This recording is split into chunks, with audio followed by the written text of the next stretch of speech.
Hello, welcome to another TC Reviews. Today we are reviewing Son of Frankenstein, the 1939 film? Yes.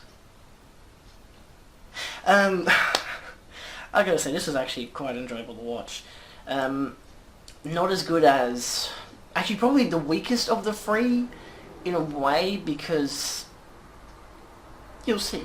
Alright, so let's get into acting. So, Basil Rathbone is Baron Wolf von Frankenstein. So he's the actual son of the Frankenstein played by Colin Clive's character, as this is a direct sequel to the Bride of Frankenstein, except set like 20, 30 years later, technically, because his son is actually an adult who has his own son.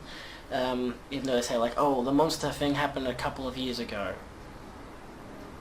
Anyway, so yeah, he's not as compelling as Clive. Clive being a madman in reality, but also being a madman in the film, really shows, but he's, Rathbone's performance is still solid. It's still nice, it's still very much, he still seems like his father in a way, like, he tries to be more sane, but then when, you know, he discovers the monster and whatever, he's like, oh, the possibilities to cure my family name, as the town is called Frankenstein, I believe. And also, everyone hates Frankenstein because they know that, you know, Frankenstein created the monster and whatever, and that terrors the town. And so now there are all these legends about this monster that kills people and whatever, and they're still scared that it exists and that it's not actually dead, as it wasn't killed after, you know, the first film. Boris Karloff returns as the monster in his last performance as the monster, I believe. He's actually a lot less horrifying and really entertaining than he was in the first two films, especially in The Bride. As the Bride of Frankenstein, he doesn't develop just from being a monster who mindlessly kills, but still has a heart. He, you know, is able to talk. He's able to talk, and he's able to, you know, actually do a lot more. In this film, the talking is gone. They do give an excuse as to why, which seems logical. And he's just pretty much just commanded to kill people. It's more of the legend of him, the myth. Well, I should say the legend because he's not a myth; he was real in the film. So there is that aspect to it that it's definitely not really about. It's not about the monster. It really is not. It's about Frankenstein and the Frankenstein name. But it does involve the monster. It does involve another "it's alive" line. There are no more creatures that come in. There are no tiny people in jars like in The Bride. So it's not as fantastical visually, not even shot visually as interesting, as cinematically as the original, as the Bride of Frankenstein. Bela Lugosi is Igor, which is the first time they've introduced Igor, not being a hunchback. The hunchback was actually in the first one. And so Bela Lugosi was the original Dracula. So it was interesting to see him in the film, as he pretty much steals the show. Like, he's great as Igor throughout the whole entire film. He's very creepy, he's very controlling, and it's very nice to see a proper talking role for Lugosi. Which is nice. He's definitely not romanticized in the slightest. No, there's a lot of prosthetic hair and whatnot to make him look creepier. And he even has a bone, like, under the skin, but, like, lodging out of his neck because he was hung and then brought back to life, which is really interesting. Pretty much the best thing about this film. Lionel Atwill, who plays Crow, I believe he's the officer, the main kind of chief of police dude. And Josephine Hutchinson, who plays Elsa von Frankenstein, who's Frankenstein's actual wife. They're nice additions. You know, the wife doesn't do much. She's more of there to take care of her kid, but then you even have the maid to do that. So it's kind of like, what's the point of the wife's character? And, like, she's not even, like, bait for the monster. The kid is, and that's only at, like, the end of the film.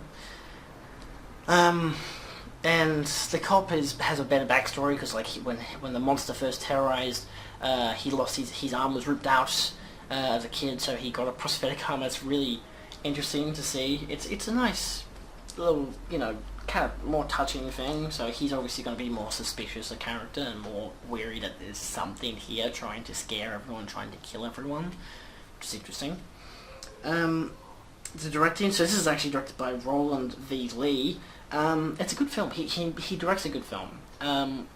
It's easily it's probably like if you were to consider it out of the trilogy, it's the worst of the trilogy. But it's a good film story-wise. It's narratively actually really quite good. Probably actually better than the other films. It just doesn't really have that any really analogies or anything. It still, of course, has the monster being feared and, discriminated against and whatever. But again, the focus isn't on the monster, it's on Frankenstein.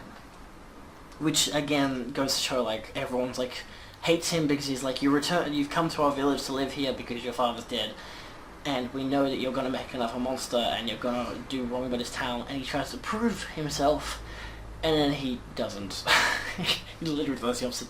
But he redeems himself. It's a nice redeeming thing, and then he leaves. That's the film. No real spoilers there. I didn't say what happened to the monster. It's kind of obvious. Anyway, writing, it's good. It's a grand final of a conclusion. It's not as good as the second film. It's very much the Return of the Jedi of the franchise. There's nothing goofy or stupid about it, like with the bears attacking the... Anyway, but it's still, it's a nice conclusion to the trilogy, in a way, if you want. I'll talk about Ghost of Frankenstein and House of Frankenstein very soon in future reviews.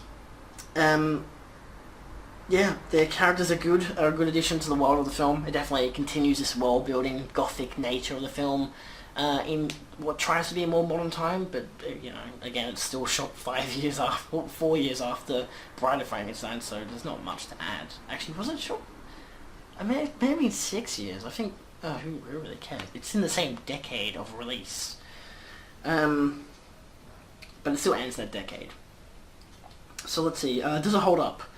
The film is shot well. It's edited with many basic fades of just normal fades for different shots and scenes, which originally they had fades to black and then fades in. So this is just a direct fade, direct fade, direct fade. Makes the pace go much quicker, as this is a 90-minute film, longest of any of the Frankenstein films, or I think any of the horror films, to be honest. That might change as they go later on throughout the decades. The makeup and acting is very effective and holds up. The sci-fi look of it and all it holds up, just like the original two did. There's no real criticism on that. They still obviously had the budget to use this makeup and whatever. It does have mystery aspects of the film as well, which work. It's all fine. It's worth watching. Overall feel. The film focuses on the legend of the creature, as this is obviously, it's definitely an aftermath kind of film, kind of as if it's like an epilogue, but then its own story at the same time. So it does focus on Frankenstein more than, son of Frankenstein, more than the Frankenstein himself. There is no actual, son of the monster, like how the second film was the bride of the monster in a way, but also still the bride of Frankenstein. This one, of course, it's about the son of the original not even the original Frankenstein, but the Frankenstein played by Colin Clive, and yet he has his own son I still don't know the name of. Good acting by the kid, I must admit. Yeah, it's really just about the son of Frankenstein. He has to deal with all this stuff of the town hating him and everything. There's not much really to add. It's not as compelling as the previous two films, not as shocking or anything as the previous two films, but it's still nice. It's a nice addition. And if you are wondering, there is no mention of the bride whatsoever. Pretty much the only reason why the monster is still alive is he can't die. He was the lightning that gave him life is a new form of way to give him life. Some sci-fi bullshit. Rewatchability? No real need to, unless if you're going for a let's watch the Frankenstein films again. You'd probably just watch these free, and then free without the pinky, and then just end it there, because it is a good ending. It finishes the film franchise properly, but again, every film ends with Frankenstein's monster dying in some form of way, but still being alive. And I'm sure in Ghost of Frankenstein he'll be back again. I'm sure of it. Even though that's Bela Lugosi playing the monster that time, I know that for a fact. yeah, so it's still interesting to watch. It's a nice addition to the original films. Final rating, 3.5 Karloff cookies out of 5. I'm assuming I'll find a PNG or something like that on on the internet. They're right there, whatever. So yes, this has been my Son of Frankenstein review. Thank you so much for watching. Next up is written there. I believe it's the Wolfman. I might be wrong. It's probably the Wolfman. Yeah. So, review playlist down in the description for all the other films. There are still more reviews to come, all the way until The Creature from the Black Lagoon. Thanks for watching. Bye. Yeah, no, I need anything. Goodbye. That's it. Ugh.